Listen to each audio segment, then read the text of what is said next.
I literally feel like I'm on a stage, love. Like, I feel like I'm not just chilling. I'm not just chilling with my friends, you know? I'm on a stage. Action. Roscoe! Do not fight with me, Roscoe. Speaking of Roscoe, hi, my name is Joe. This is my friend Roscoe. Sorry, I didn't mean to hit you there. This is my friend Roscoe. If you did not see my last video where I decorated Roscoe, you should definitely go and check that out. We had a good time. But hi, hello, welcome. My name is Joe. We're back in the library. I don't want to be here. You don't want to be here. Nobody wants to be here, but it's too cold outside for me to film there. And I'm not going to film in a toboggan, okay? I'm not going to film in a toboggan. I would look ridiculous. This hair does not go well with a toboggan, okay? I posted a poll over on my community tab, pretty much letting you guys pick which end of the year video you would like to see first. The 2024 priority reads won, barely.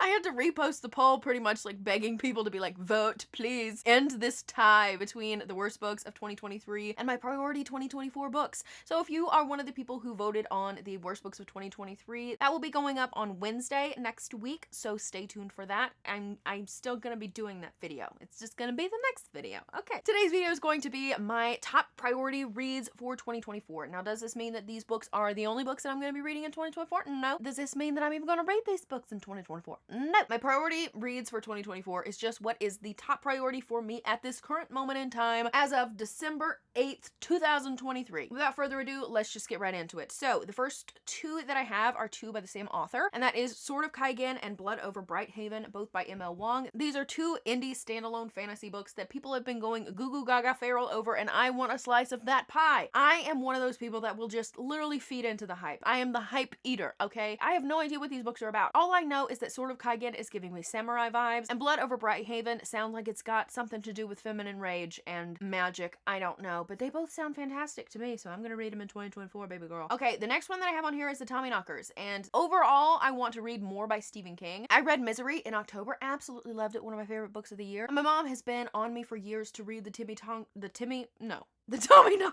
The Timmy Tonkers? No. The Tommyknockers. My mom has been on me for years to read the Tommyknockers, and I really need to read it. I think it's about aliens. That's all I know about it. Like I said, I'm definitely wanting to read more by Stephen King. I don't know if I'm gonna get to, like, you know, The Stand or something like that in 2024. I think I want to read a couple more of his short stories or shorter novels before I, you know, commit to 1,000 pages of Stephen King. So, Tommyknockers. Next is The Serpent in the Wings of Night by Carissa Broadbent. This is a duology. I read Carissa Broadbent's other series that I can't remember the name of, but I really liked that series. Mother of Death and Dawn. Children of Blood and Bone. No. Called? I have no idea, and I'm not gonna look it up, but I'll have it on the screen for you. I read that one late last year, early this year, and I really enjoyed it. Serpent in the Wings of Night is one of those books that just went crazy on BookTok, so I'm hesitant to go into it because BookTok is a precarious situation for everyone involved, but I did like her other series, and I do own the first book in that duology, so I think it just needs to be read. It needs to be read. It's a fantasy romance. I think vampires are involved. The next two that I have on here are Tress of the Emerald Sea and Yumi and the Nightmare Painter. Those could literally be a placeholder for just the Cosmere in general. Brandon Sanderson used to be one of my absolute top favorite authors back in 2018, 2019, and I read the Mistborn trilogy by him. I read the first two books in the Stormlight archive. I wrote like a 10-page character analysis on Kaladin from The Way of Kings in college. So it's safe to say that Brandon Sanderson was one of my favorite authors at the time, but I never continued on with Era 2 of Mistborn. I never continued on with Oathbringer in the Stormlight archive. So I want to do that. I want to read Tress. I want to read Yumi. I want to reread Mistborn Era 1 and continue on with Era 2, and I definitely want to reread Way of Kings and Words of Radiance so that I can continue on with Oathbringer, especially since book number 5 in that series is coming out in 2024. Will I get to all of those behemoths? Probably not, but I'll get close. I'll get close, I promise. Next is another one that is kind of like a reread series for me, but that's The First Law World by Joe Abercrombie. Again, around the 2018-2019 area, I read the First Law trilogy, and I fucking loved it. Sandang Locked Up was like my baby.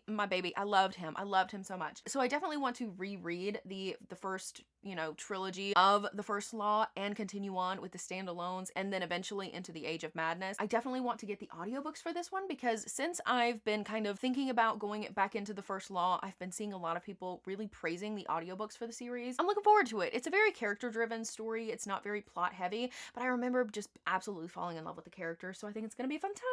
It's gonna be a fun time. Dandelion Dynasty by Ken Liu. This is another series that the SFF community has just been drooling over. Now, I've heard that the first book reads kind of like a history book, and I love history. I love history. We love a good history book. And then book 2 is like the best book that has ever been written, apparently, for some people. So I really want to get into it. Do I want to get into it because everybody's raving about it? Yes. Do I also want to get into it because the cover is just absolutely delicious, gorgeous, fantastic? Also, yes. I'm very easily swayed. That's where we're going with this. Next is one that I'm already currently reading, and that is The Realm of the Elderlings. This series is a bucket list series for me. Robin Hobb is thebomb.com. I'm currently reading Assassin's Quest. Not loving where it's going, but I'm fine with it. I've come to terms with where the story is going. But I really loved books 1 and 2 in that series, and I'm really looking forward to continuing on. Like I said, it's a bucket list series. It's a 16 book long saga series, so I'm definitely not going to be finishing it in 2024, but I am going to be making a good dent in Realm of the Elderlings next year. Next is the Sun Eater series by Christopher Rocchio. This is another one that has pretty much swept BookTube away, and people are just absolutely raving about this series recently, and I've seen multiple people compare it to Red Rising. If you've been watching my channel within the past like 2 months, you know that I have been on a Red Rising binge. I fucking love Red Rising. I'm reading Dark Age right now, absolutely drooling, absolutely dying. I love that series so much. Could Sun Eater be nothing like Red Rising?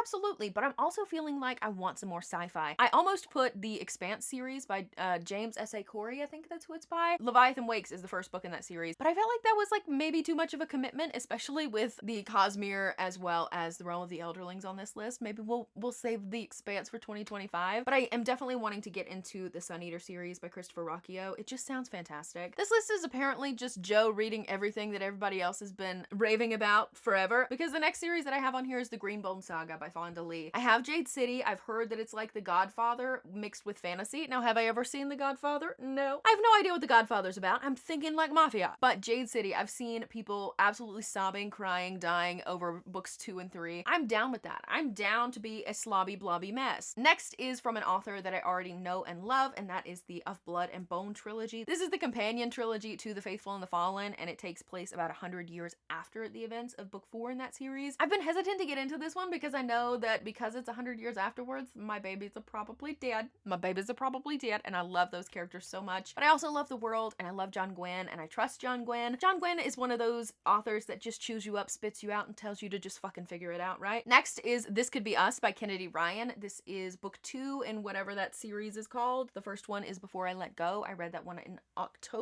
November. This one is following one of the friends of the main character from the first book, and this one comes out in March, so I have a little bit of time to wait for it, but I absolutely loved the 2 books that I've read by Kennedy Ryan this year, and I'm definitely wanting to continue on with that series. Next is Foundry Side by Robert Jackson Bennett. I've owned this book forever. I really don't know what the series title is. I have no fucking idea. I've owned this book forever. I haven't gotten rid of it because the premise just sounds so good. It sounds so good. I haven't, but I've heard great things about it, and it really genuinely seems like something that I would like. So I think it's time. I think it's time that I just give it a chance. And the last book that I have on here is Lightbringer by Pierce Brown. Like I said, I'm currently reading Dark Age. I do not anticipate picking up Lightbringer in 2023, so it's gonna have to be 2024, and it's gonna be early 2024 because I'm dying. Pierce Brown is one of those authors that just makes me so attached to certain characters that anything that happens to them, I just get super emotional, and I love it so much. After that, we only have one more book left, Red God, which is apparently supposed to come out in 2024, but I highly doubt it. So those are some of my 2024 priority reads. Let me know down below what you are most excited to get to in 2024. Have we already started making 2024 goals? Because I kind of have, but I don't know if I'll